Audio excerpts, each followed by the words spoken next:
Welcome to the Explainer. So you know that feeling when you've got a big event coming up and your brain just instantly, almost magnetically, jumps to the absolute worst-case scenario? Yeah, completely ignoring all the ways things could actually go right. Well, you are definitely not alone. Today, we're mapping out the hidden biological architecture driving our daily anxieties. We're going to figure out why our brains seem literally hardwired to anticipate the absolute worst. Okay, let's dive into this. Why do we fear failure more than we desire success? It's a profoundly human dilemma, isn't it? Think about, well, basically any pursuit in your life. We are consistently way more afraid of the negative consequences than we are inspired by the positive outcomes. It's kind of counterintuitive when you really stop and think about it. You'd assume the promise of victory would pull us forward just as hard as the threat of defeat pushes us back.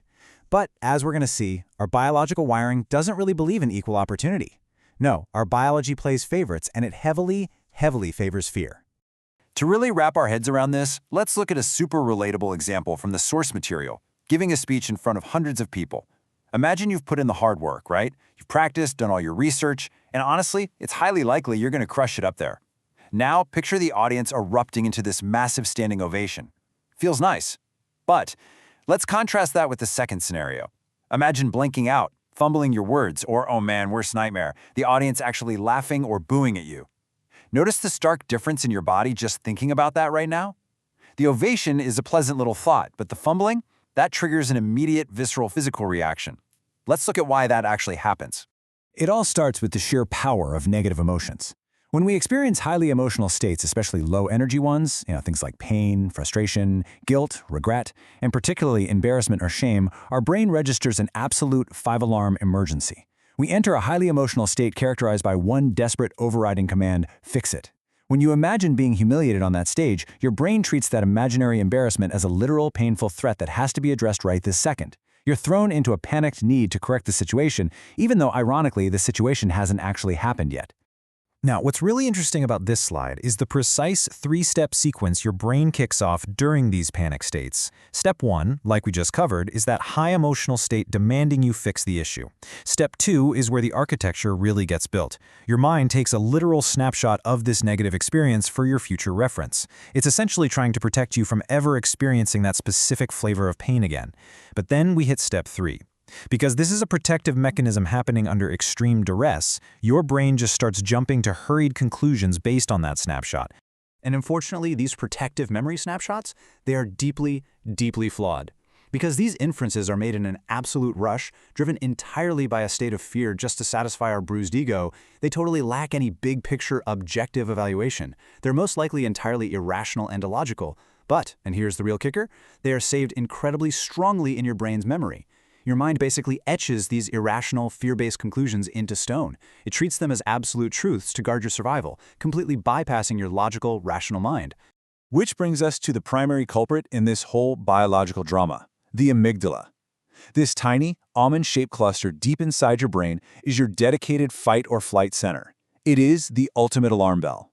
When we talk about survival mechanisms, fear states, and taking these hurried, emotional snapshots to protect you from harm, we are literally talking about the amygdala doing its job. To really understand why we anticipate the worst, we have to look at how the amygdala reacts to our imagination compared to the rest of our brain. And this brilliantly illustrates the incredible difference in how your brain responds to these scenarios. Look at this. When you imagine that standing ovation, a hypothetical positive reward, your reward centers just don't activate.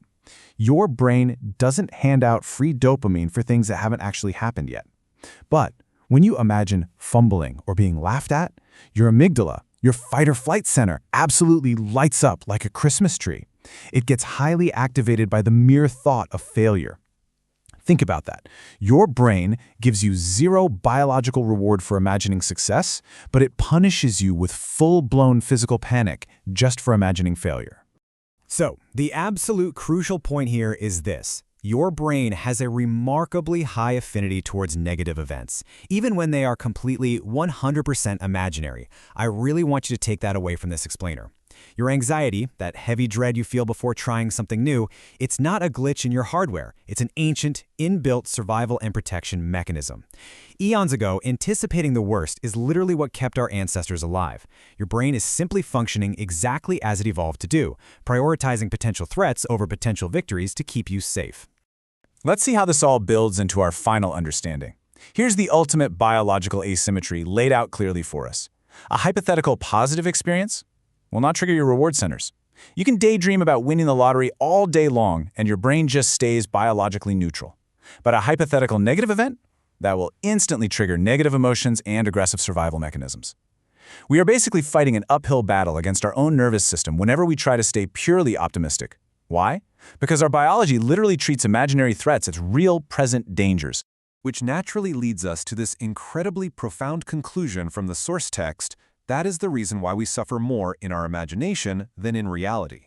Because of our amygdala, because of those irrational memory snapshots, and because our brains react physically to imaginary threats but not to imaginary rewards, we endure the pain of failure 1,000 times in our minds before we ever even set foot on the stage. So I'll leave you with this question to ponder today. Now that you know your fear of failure is just an ancient biological illusion, a well-meaning trick of your amygdala trying to keep you safe, what is the very first thing you are going to do differently tomorrow? Thank you so much for joining me for this explainer, and as always, keep questioning how your mind works.